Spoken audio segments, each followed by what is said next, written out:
I used to joke that raising Robert and Daniel was an experiment in geriatric parenting. There's truth in that joke, but the reality, the whole truth, is more painful.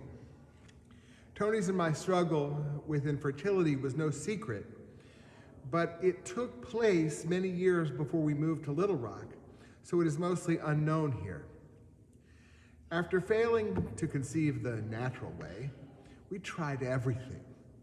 We were blessedly able to access outstanding infertility treatment, but we went through, and it must be said, Tony endured, multiple rounds of in vitro fertilization before Robert was successfully conceived. Twice during those years, we received good news. Tony was pregnant. Then, days later, something wasn't right. Ultrasounds found the embryos dangerously lodged in Tony's fallopian tubes, a condition known as an ectopic pregnancy. Mayo Clinic explains an ectopic pregnancy can't proceed normally. The fertilized egg can't survive, and the growing tissue may cause life-threatening bleeding if untreated. In both cases, Tony was given medication that safely terminated the pregnancies, not without physical pain and discomfort. The psychological pain and trauma were worse. All around us were constant reminders of our childlessness. Our peers were having babies, and often I officiated at a Brit Milah or baby naming. We did not know then that we would be blessed with 2 sons. For Tony, having to undergo procedures to end very much wanted pregnancies was excruciating, even as she knew full well that there was no alternative. For both of us, the pain of the losses was unbearable. Decades later, the memories of that period's pain have dulled, for me at least, replaced by the joys and the challenges of parenting.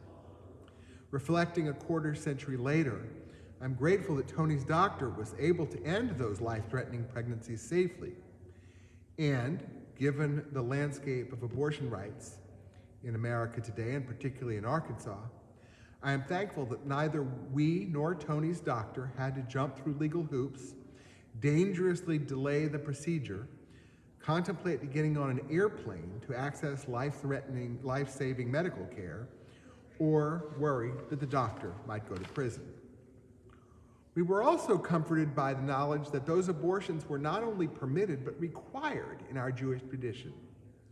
The Talmud characterizes an early pregnancy up to 40 days after conception as mere fluid, suggesting that it may be terminated for any reason. That particular text did not comfort us. Those embryonic pregnancies were our hope for the future of our family, not mere fluid. Still, the Mishnah, for 1,800 years now, has clearly stated that a pregnancy that threatens a pregnant person's life must be terminated medically or surgically, not only in the early days after conception, but right up until birth. Even Arkansas law permits abortion to save a mother's life. However, last month, a New York Times investigation found that Louisiana, which has exceptions for protecting the life or health of the patient and for deadly birth defects, has reported 0 abortions since its ban took effect. Mississippi, with exceptions for rape and protecting the life of the patient, has reported no more than 2. Findings in Alabama, Kentucky, Missouri, and Texas were similar. Arkansas was not mentioned. I'm terrified to imagine what would happen if today's laws were in effect in the late 1990s. Or more to the point, what would happen today to a person suffering an ectopic pregnancy right here in Arkansas, particularly if that person were a poor woman of color or were a transgender or non-binary person, all groups that tend to lack equal access to excellent medical care and who would not likely have the resources to travel hundreds of miles to the nearest state with more permissive abortion laws. Jewish tradition about abortion begins with a story about a pregnant person, a narrative found in this week's Torah portion, Mishpatim. The unnamed pregnant woman in question is an innocent bystander when two men engage in a physical altercation, one knocking into the pregnant woman. We learn that if she suffers the miscarriage, the man who is responsible must pay a fine. However, if she is harmed, the man's punishment is more severe and is commensurate with the woman's injury. From this text, we learn that killing a fetus is a crime, at least in this case, when the pregnant person is not endangered by the pregnancy and isn't seeking its termination. However, we also learn that killing a fetus is not murder, as the man's punishment is considerably less if only the fetus dies than if the woman is also killed or injured. That's one way of looking at the passage anyway. Another is to note that the pregnant woman's life and health are the primary indicators of the man's punishment. From the Torah onward, Judaism looks at the pregnant person to determine the appropriateness of terminating the pregnancy. Writing in the Social Justice Torah commentary, Rabbis Joshua Fixler and Emily Langowitz remind us of the Mishnaic ruling that a pregnancy must be terminated if the pregnant person's life is threatened, and then add, later commentators debate the breadth or narrowness of the definition of a threat to the life of a woman that is sufficient to terminate a pregnancy.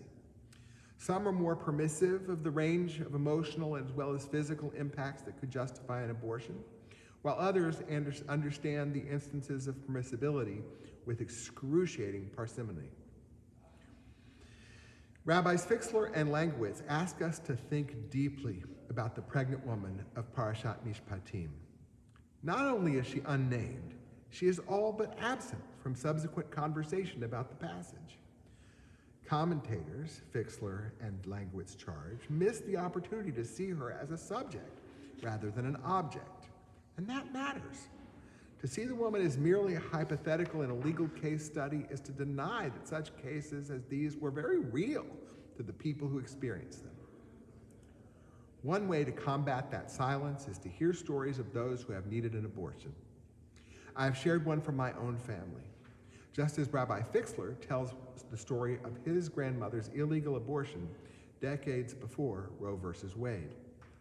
She contracted German measles, which can cause birth defects, and the joyous laughter was drained from a wanted pregnancy. Last spring on the steps of our state's capital, I heard stories of brave people who had terminated their pregnancies. Not all of those pregnancies were planned. Not all were ended because of a threat to the pregnant person's life or health, a fetal anomaly, rape, or incest. Still, each of the brave people who rose to speak of their abortion said that the ability to terminate their pregnancy had saved their life.